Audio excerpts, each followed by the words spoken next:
over his wardrobe, ultimately deciding in favor of a large slouched hat with a red feather, a winding sheet frilled at the wrists and neck, and a rusty dagger. Towards evening a violent storm of rain came on, and the wind was so high that all the windows and doors in the old house shook and rattled. In fact, it was just such weather as he loved.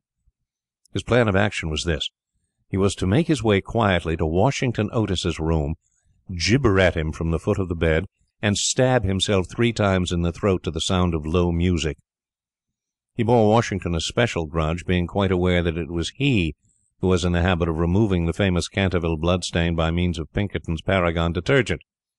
Having reduced the reckless and foolhardy youth to a condition of abject terror, he was then to proceed to the room occupied by the United States Minister and his wife, and there to place a clammy hand on Mrs. Otis's forehead, while he hissed into her trembling husband's ear the awful secrets of the charnel house.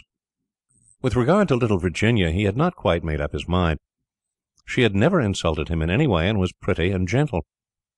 A few hollow groans from the wardrobe, he thought, would be more than sufficient, or if that failed to wake her, he might grabble at the counterpane with palsy-twitching fingers. As for the twins, he was quite determined to teach them a lesson. The first thing to be done was, of course, to sit upon their chests, so as to produce the stifling sensation of nightmare. Then, as their beds were quite close to each other, to stand between them in the form of a green, icy-cold corpse, till they became paralyzed with fear, and finally to throw off the winding sheet and crawl round the room, with white bleached bones and one rolling eyeball, in the character of Dumb Daniel or the Suicide's skeleton, a role in which he had on more than one occasion produced a great effect, and which he considered quite equal to his famous part of Martin the Maniac, or the Masked Mystery.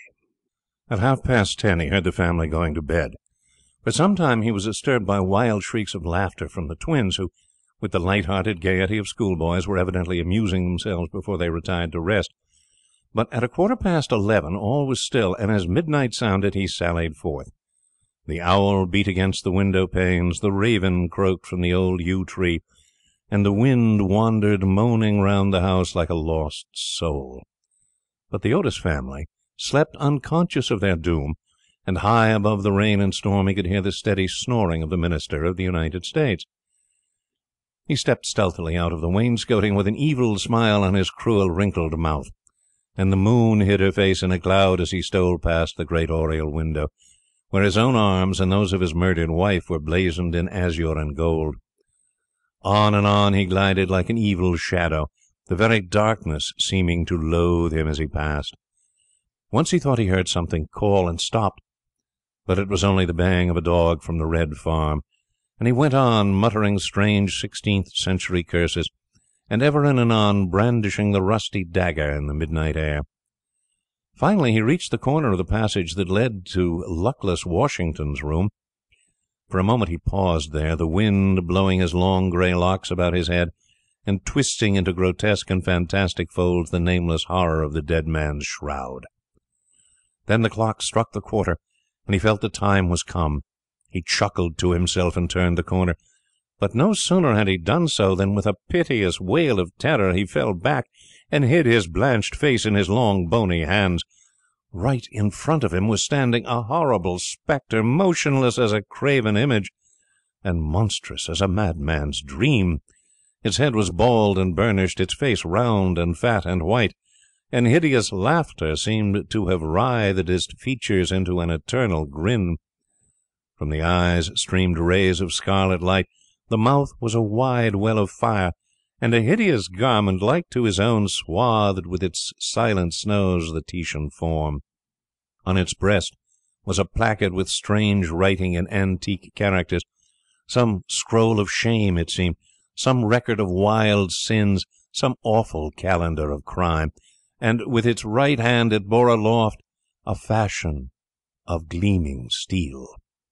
Never having seen a ghost before, he naturally was terribly frightened, and after a second hasty glance at the awful phantom, he fled back to his room, tripping up in his long winding sheet as he sped down the corridor, and finally dropping the rusty dagger into the minister's jack-boots, where it was found in the morning by the butler.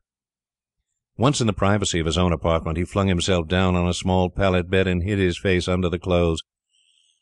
After a time, however, the brave old Canterville spirit asserted itself, and he determined to go and speak to the other ghost as soon as it was daylight.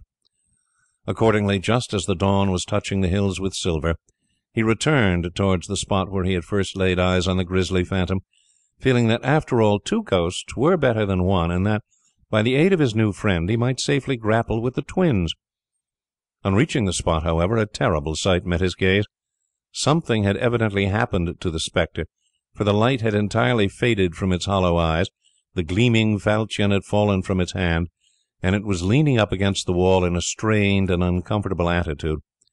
He rushed forward and seized it in his arms, when, to his horror, the head slipped off and rolled on the floor, the body assumed a recumbent posture, and he found himself clasping a white dimity bed-curtain, with a sweeping brush, a kitchen cleaver, and a hollow turnip lying at his feet.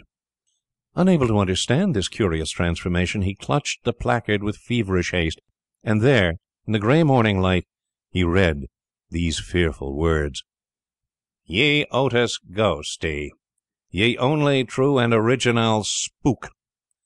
Beware of ye imitationes.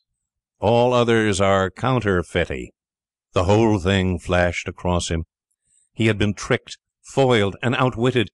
The old Canterville look came into his eyes. He ground his toothless gums together, and, raising his withered hands high above his head, swore, according to the picturesque phraseology of the antique school, that when Chanticleer had sounded twice his merry horn, deeds of blood would be wrought, and murder walk abroad with silent feet. Hardly had he finished this awful oath when, from the red-tiled roof of a distant homestead, a cock crew. He laughed a long, low, bitter laugh, and waited. Hour after hour he waited, but the cock, for some strange reason, did not crow again. Finally, at 7:30, the arrival of the housemaids made him give up his fearful vigil, and he stalked back to his room, thinking of his vain hope and baffled purpose. There he consulted several books of ancient chivalry, of which he was exceedingly fond, and found that on every occasion on which his oath had been used, Chanticleer had always crowed a second time. "Perdition seize the naughty fowl," he muttered. "I have seen the day when, with my stout spear, I would have run him through the gorge, and made him crow for me, and 'twere in death." He then retired to a comfortable lead coffin, and stayed there till evening. Chapter 4. The next day the ghost was very weak and tired. The terrible excitement of the last 4 weeks was beginning to have its effect. His nerves were completely shattered, and he started at the slightest noise. For 5 days he kept his room, and at last made up his mind to give up the point of the blood stain on the library floor. If the Otis family did not want it, they clearly did not deserve it. They were evidently people on a low material plane of existence, and quite incapable of appreciating the symbolic value of sensuous phenomena. The question of phantasmic apparitions and the development of astral bodies was, of course, quite a different matter, and really not under his control. It was his solemn duty to appear in the corridor once a week and to gibber from the large oriel window on the first and third Wednesday in every month, and he did not see how he could honourably escape from his obligations. It was quite true that his life had been very evil, but, upon the other hand, he was most conscientious in all things connected with the supernatural. For the next 3 Saturdays, accordingly, he traversed the corridor as usual between midnight and 3 o'clock, taking every possible precaution against being either heard or seen. He removed his boots, trod as lightly as possible on the old worm-eaten boards, wore a large black velvet cloak, and was careful to use the rising sun lubricator for oiling his chains. I am bound to acknowledge that it was with a good deal of difficulty that he brought himself to adopt this last mode of protection. However, one night while the family were at dinner, he slipped into Mr. Otis's bedroom and carried off the bottle. He felt a little humiliated at first, but afterwards was sensible enough to see that there was a great deal to be said for the invention, and to a certain degree it served his purpose. Still, in spite of everything, he was not left unmolested. Strings were continually being stretched across the corridor, over which he tripped in the dark, and on one occasion, while dressed for the part of Black Isaac or the huntsman of Hogley Woods, he met with a severe fall through treading on a butter slide, which the twins had constructed from the entrance of the tapestry chamber to the top of the oak staircase.